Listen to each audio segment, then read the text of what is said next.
Graça e paz de nosso Senhor e Salvador, Jesus Cristo. Seja bem-vindo, você, meu querido e minha querida, nessa segunda aula dos anjos, tá? Série Angiologia, tá? Sei que você que está aqui é porque você quer aprender, e eu quero acrescentar na sua vida o conteúdo da palavra de Deus, tá bom? Peço a você que inscreva-se no canal, compartilhe e deixe o seu gostei para nós podermos aqui agradecer a você pelo fato de você estar interagindo conosco, tá bom? Angiologia. Primeira aula já foi a introdutória.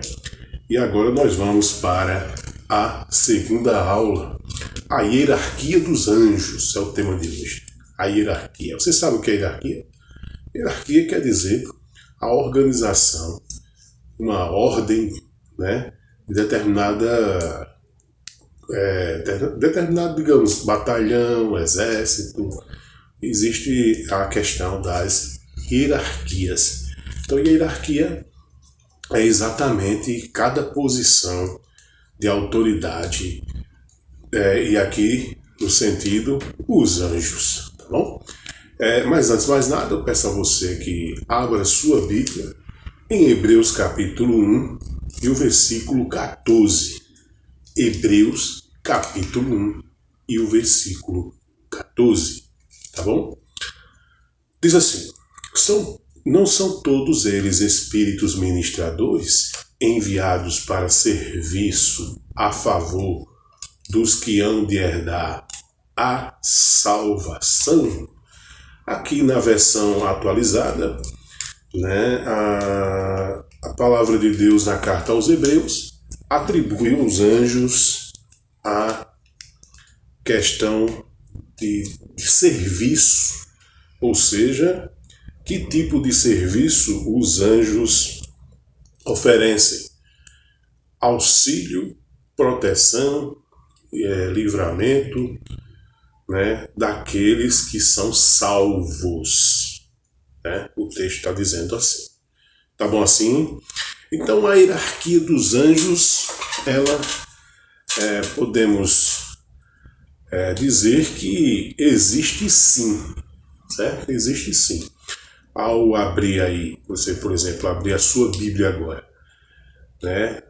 Nós podemos ver assim a diversificação de categorias de anjos, certo? Por exemplo, Hebreus capítulo 1, versículo de 15 a 16 e 1 Pedro 3,22 mostra assim qual é a hierarquia e a função dos anjos, tá vendo? Por exemplo, Colossenses capítulo 1, versos de 15 a 16, diz assim: o qual é a imagem do Deus invisível, o primogênito de toda a criação, porque nele foram criadas todas as coisas que há nos céus e na terra, visíveis e invisíveis, sejam tronos, sejam dominações, sejam principados, sejam potestados. Tudo foi criado por ele e para ele. Note que a palavra de Deus na carta aos Colossenses deixa destacado aqui as coisas criadas como as invisíveis, da qual eu falei na primeira aula, as invisíveis atribuindo-se aos anjos que são seres invisíveis, não, e se deixam ser visíveis quando Deus assim determina, tá certo? Mas aqui designa as suas funções, por exemplo, tronos, dominações, principados, potestades. Principado que vem de príncipe, potestade que vem de poder, dominações porque vem de domínio, e tronos porque muitos desses seres estão entronizados em alguns lugares, entendeu? No domínio, no poder, autorizados por Deus.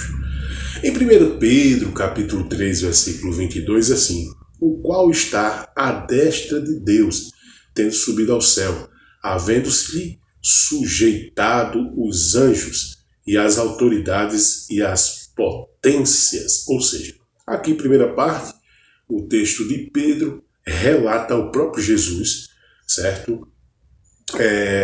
Que subiu ao céu e sentou-se à destra de Deus à sua direita, e está sujeito a Jesus os anjos, as autoridades e as potências. Então, os anjos são também autoridades e potências, tá bom? Muito se destaca na Bíblia, algo curioso, não sei se você já percebeu, quando diz o anjo do Senhor. Por exemplo, quando diz o anjo do Senhor, anjo com A maiúsculo, refere-se à própria aparição de Jesus, certo? É uma aparição de Jesus em algum momento do Antigo Testamento, o anjo com A maiúsculo. E quando diz o anjo do Senhor com A minúsculo, refere-se a o ser, criatura espiritual, criado por Deus. Tá bom assim? Seguindo aqui, vamos ver a primeira categoria de anjos. Por exemplo, os arcanjos. Nós podemos ver um texto interessante que fala de um arcanjo. Por exemplo, em 1 Tessalonicenses 4,16, afirma assim: porque o mesmo Senhor descerá do céu com alarido e com voz de arcanjo e com a trombeta de Deus, e os que morreram em Cristo ressuscitarão primeiro. Judas 1,9 diz: mas o arcanjo Miguel, quando contendia com o diabo e disputava a respeito do corpo de Moisés, não ousou pronunciar juízo de maldição contra ele, mas disse: o Senhor te repreenda. Então nós vimos aqui que a primeira designação que podemos ver aqui no nosso estudo é a palavra arcanjo, uma categoria de anjo, certo? De grande autoridade e poder, tá? Ao qual Judas refere-se ao confrontar-se com o próprio Satanás. Na carta de Judas, você pode dar uma lida nessa carta e você vai ver que ele pronuncia que o Senhor te repreenda, dando assim, mostrando a batalha confrontativa espiritual entre o arcanjo Miguel e o próprio Satanás. Tá bom? No primeiro texto de 1 Tessalonicenses 4,16, refere-se que o Senhor descerá como, não é que é igual, não é que o Senhor é o arcanjo, mas descerá com autoridade semelhante, com certeza com mais força, porque ele é Deus, com mais poder, mas semelhante à autoridade de um arcanjo, né? Uma trombeta anunciando como se fosse um exército poderoso, né? Um anúncio de guerra, entendeu? Assim o Senhor vai aparecer, segundo o texto que mostra que ele descerá como alarido, com poder e glória. É isso? Segunda categoria de anjos são os querubins. Os querubins, está ali em Gênesis, você pode abrir sua Bíblia, Gênesis capítulo 3, versículo 22 ao 24, você pode aí abrindo a sua Bíblia, nessa aula que nós estamos aqui, na segunda aula, que serão em 3 partes, a aula de angelologia, você pode dar aí uma pequena pincelada na sua Bíblia sobre os anjos, uma pequena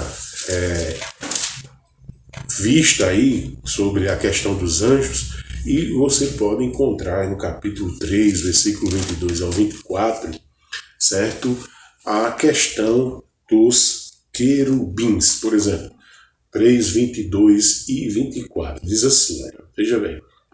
Então disse o Senhor Deus: eis que o homem se tornou como um de nós, conhecedor do bem e do mal. Assim que não estenda a mão e tome também da árvore da vida, e coma e viva eternamente. O Senhor Deus, por isso, o lançou fora do jardim do Éden, a fim de lavrar a terra de que fora tomado. E expulsou o homem, colocou querubins ao oriente do jardim do Éden e o refugir de uma espada que se revolvia para guardar o caminho da árvore da vida. Ou seja, após a queda do homem, após o homem ter traído a confiança de Deus, Deus os expulsou, homem e mulher, do seu jardim, né, e colocou querubins, certo, armados de espadas para que eles não tivessem acesso à árvore da vida.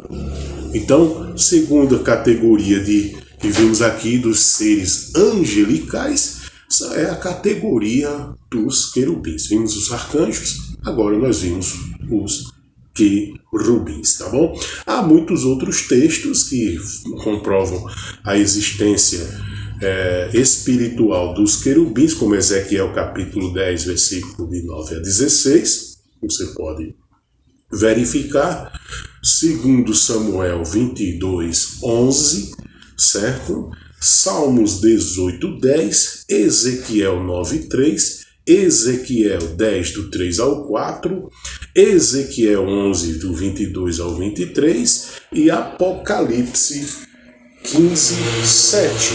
Por exemplo,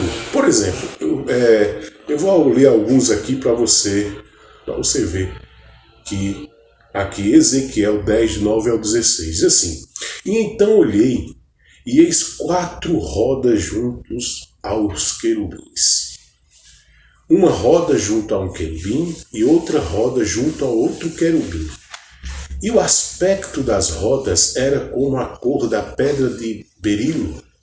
E quanto ao seu aspecto, aos 4 tinha uma mesma semelhança, como se estivesse uma roda no meio de outra roda. Andando estes andavam para os 4 lados deles, não se viravam. Quando andavam mais para o lugar para onde olhava a cabeça, para esse seguiam. Não se viravam quando andavam. E todo o seu corpo, as suas costas, as suas mãos, as suas asas, as suas rodas, as rodas que os 4 trilhos tinham, estavam cheias de olhos ao redor. E quanto às rodas, ouvindo eu, se lhes gritava: roda. E cada um tinha 4 rostos. Um rosto do primeiro era rosto de querubim, e o rosto do segundo rosto de homem, e do terceiro era rosto de leão, e do quarto rosto de águia. E os querubins se elevaram ao alto. Estes são os mesmos seres que vi junto ao rio Quebar. E andando os querubins, andavam as rodas juntamente com eles. E levantando os querubins as suas asas, para se elevarem de sobre a terra, também as rodas não se separavam deles. Segundo Samuel diz também: E subiu sobre um querubim e voou, e foi visto sobre as asas do vento. Interessante, o ser querubim é um ser, digamos assim, humanamente falando, animalesco, né? Ou seja, um ser que não é essa figura que nós aprendemos desde criança, quando nós aprendemos nas religiões, aquele bebezinho com asas, de cabelinho enrolado ou de cabelinho liso, não. O querubim é um ser com aparência animalesca, certo? Tenebroso, digamos assim. Ou seja, algo fora do normal, algo fora da nossa perspectiva comum, corriqueira e humana. Você está entendendo? No outro texto aqui de Salmos 18:10, vai só comprovando a questão do querubim: montou num querubim e voou, sim, voou sobre as asas do vento. Ezequiel 9:3 diz: E a glória do Deus de Israel se levantou de sobre o querubim, sobre o qual estava indo até a estrada da casa. E clamou ao homem vestido de linho, que tinha o tinteiro de escrivão à sua cintura. Pronto, esses são os textos e você pode rever outros textos como Ezequiel 10, 11 e o Apocalipse 15, 7, né, que já dá uma ideia de animais, né? E um dos 4 animais deu aos 7 anjos 7 taças de ouro, cheio da ira de Deus, que vive para todo o sempre. Tá? Uma terceira categoria dos seres angelicais, dos ministros espirituais de Deus, dos ministros angelicais do céu, são os serafins. Os serafins. Em Isaías 6,2 fala: serafins estavam por cima dele, cada um tinha 6 asas, com 2 cobriam os seus rostos, e com 2 cobriam os seus pés, e com 2 voavam. Nota-se que os serafins também não têm aquela figura, digamos assim, amigável, né, aos olhos humanos. Se víssemos um serafim, com essas características de 6 asas, né, que cobriam seus rostos, seus pés e voavam assim, nós íamos ter um certo susto, digamos assim, né? Mas quando a gente conhece a palavra de Deus, claro e é evidente, que nós não íamos nos assustar. No verso 3 do mesmo capítulo de Isaías, capítulo 6, diz assim: e clamavam uns aos outros, dizendo, Santo, Santo, Santo é o Senhor dos exércitos, toda a terra está cheia da sua glória. Aqui mostra a função dos serafins. Primeiro mostra como eles são, a sua forma física. Depois mostra aqui como são os serafins, certo? A sua função perante o seu Criador, o seu Deus, que é adorar a Ele, dizendo Santo, Santo, Santo. É claro que essa função é cabível, é colocada para os serafins, tá bom? Apocalipse 4:8, um texto do Novo Testamento, fala deles, assim trazendo a ideia animalesca, como se fossem animais, né? E os 4 animais tinham, cada um de pé si, 6 asas, e ao redor e por dentro estavam cheios de olhos e não descansaram nem de dia nem de noite, dizendo: Santo, Santo, Santo é o Senhor Deus, o Todo-Poderoso, que era e que é e que há de vir. Ou seja, comprovando assim a ideia de Isaías. A 4ª categoria de anjos, a categoria de número 4, certo? Nós vimos arcanjos, nós vimos os querubins, nós vimos os serafins, agora nós vamos para a 4ª categoria de anjos, tá? A 4ª categoria dos anjos, que a Bíblia atribui ali em Colossenses capítulo 1, verso 16, e Colossenses 2:10, chamam eles de anjos em geral, ou seja, digamos assim, anjos em geral, aqueles que que vivem como dono de tronos, dominações, domínios, principados, quer dizer, governantes, príncipes, né? Autoridades como potestades, que é poder, e sucessivamente. Anjos comuns, digamos assim, anjos no geral, né? Anjos normalmente, certo? Eles são designados com essas funções de entronização, de dominação, de governar, né? E de poder. Por exemplo, em Colossenses capítulo 1, versículo 16, se você quiser abrir sua Bíblia aí, afirma assim: porque nele foram criadas todas as coisas que há nos céus e na terra, visíveis e invisíveis, sejam tronos, sejam dominações, sejam principados, sejam potestades, tudo foi criado por ele e para ele. Com qual intuito, aqui diz Colossenses, qual intuito, qual motivação Deus criou os seres que governam, os seres espirituais, né? Que tem poder, que tem trono, que tem dominações. Com qual função? Para ele, né? Para ele, para a glória dele, não do homem, não para que o homem se exalte ou o homem ache.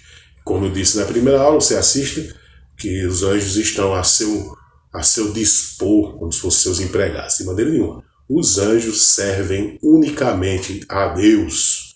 Tá? Colossenses 2,10 diz: e estáis perfeitos nele, que é a cabeça de todo principado e potestade. Olha só, mostra aqui que existem os principados e potestades, porém, mostra quem está acima deles, Deus, o que criou estes seres. Entendeu? Dando continuidade, tá bom? Aqui, queremos também que Deus, na sua soberania, digamos assim, escolheu não nos dar nenhum maior detalhe sobre hierarquia e ordem entre os seres angelicais. Assim, digamos, Deus não se preocupou em dizer, em atribuir biblicamente quem seria os maiores. Se arcanjo maior do que querubim, se querubim maior do que serafim, se serafim maior do que os anjos, como que dominadores, governadores, principados, poderes e assim por diante. Né? Mas designa-se que os anjos, em sua hierarquia que existe, porém a gente não sabe, que Deus não mostra quais são, quem está em que posição maior, mas mostra quais são as suas funções. E aí está no nosso estudo de hoje.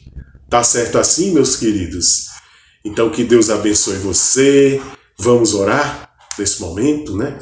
Vamos orar pedindo a Deus as suas ricas bênçãos sobre nossas vidas e rogando a Ele que, se Ele tiver misericórdia de nós, Ele coloque os seus anjos para que nos ajudem. E eu quero agradecer ao meu filho Asaf, que sempre me ajuda aqui, o meu cameraman, né? Ele ainda é um garoto, adolescente, e eu quero agradecer a ele, que sempre me ajuda. E que Deus abençoe a vida dele. Enfim, vamos orar agradecendo a Deus. Amém. Obrigado, Senhor. Essa é a tua palavra. Essa é a sua verdade. Ela é escudo e broquel. Ela é a palavra eterna do Senhor, que passarão céus e terras, mas a tua palavra não passa. Deus, obrigado por essa aula e abençoe a cada ouvinte e a cada um que está assistindo essa aula, em nome de Jesus Cristo. Assim eu te peço. Amém. Que Deus abençoe você e até a terceira e última aula que nós vamos ter sobre os anjos, tá bom? Nós vamos ver anjos e demônios. É a terceira e última aula. Que Deus abençoe sua vida.